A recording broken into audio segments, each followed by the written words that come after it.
This is now the second video in a three-part series where we're looking at three prominent men in the Bible who did some pretty evil and despicable things. And yet not only were they forgiven by God, but then they were used by God to touch the lives of countless people, which continues up to this present day. So if you think you've done some things in your life which make you beyond God's redemption, be sure to watch the video all the way through and compare yourself to this guy. Now, in our first video last week, we looked at King David, who by earthly standards had been a good man.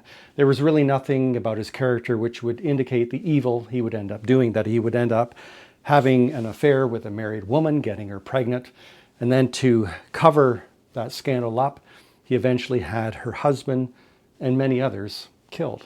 The man that we're going to be looking at in this video, though, by earthly standards, certainly wasn't good. He acted completely in line with character. He was a complete scoundrel, a scumbag who exploited the poor and the vulnerable and was a traitor to his own people. His name was Matthew. Now, Matthew was Jewish and he collaborated with the Romans, whose armies had conquered and occupied Israel for many years prior. The Romans, they demanded heavy taxes from the Jewish people and showed no mercy to anyone who was unable to pay up. And to add insult to injury, the Romans relied upon Jewish collaborators to act as tax collectors, to gather all of these taxes. And these men would often demand more money than what the Romans required, and they would pocket that money for themselves, often making themselves quite rich. And if any of their countrymen objected, well, the tax collectors, they could always rely upon a detachment of Roman soldiers to back them up. Obviously, these men were despised and hated by their fellow countrymen, and for good reason. And I'm sure you've guessed by now that Matthew was one of those guys. Then one day, Jesus did something that completely shocked and amazed everyone. He went right up to Matthew as Matthew was at his tax collector booth collecting taxes. And he said to Matthew, "Matthew, give all of this up and come follow me."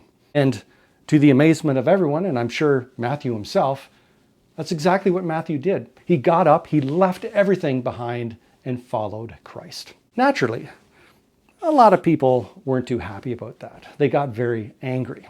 Tax collectors, they were scum. They were the lowest of the low. And the people who despised tax collectors the most were the religious elites.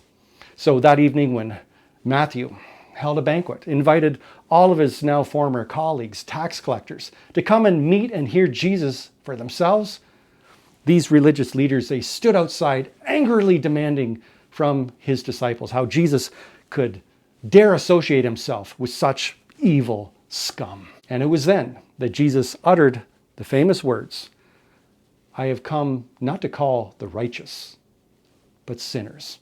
In other words, Jesus hadn't come to call those who thought that they were too good for God, that they were better than other people, that they didn't need God's forgiveness or redemption. No, Jesus had come to save people just like Matthew, who knew that they were sinners, knew that they needed God's forgiveness and redemption.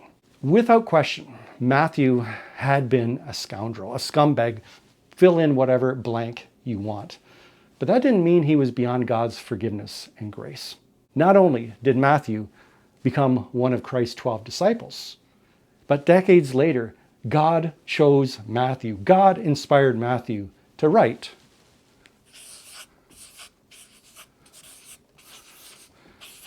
the Gospel of Matthew, the first book in the New Testament.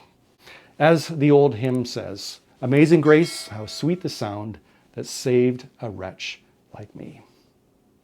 Follow Matthew's example. Don't be evil and be like these guys. Now, if you haven't watched the first video in this series, you can click on the end card over there. And if you're watching this video several weeks into the future, well, part number 3 will be over there as well. Please subscribe, hit the notification bell, and I'll see you all next Thursday. Bye for now.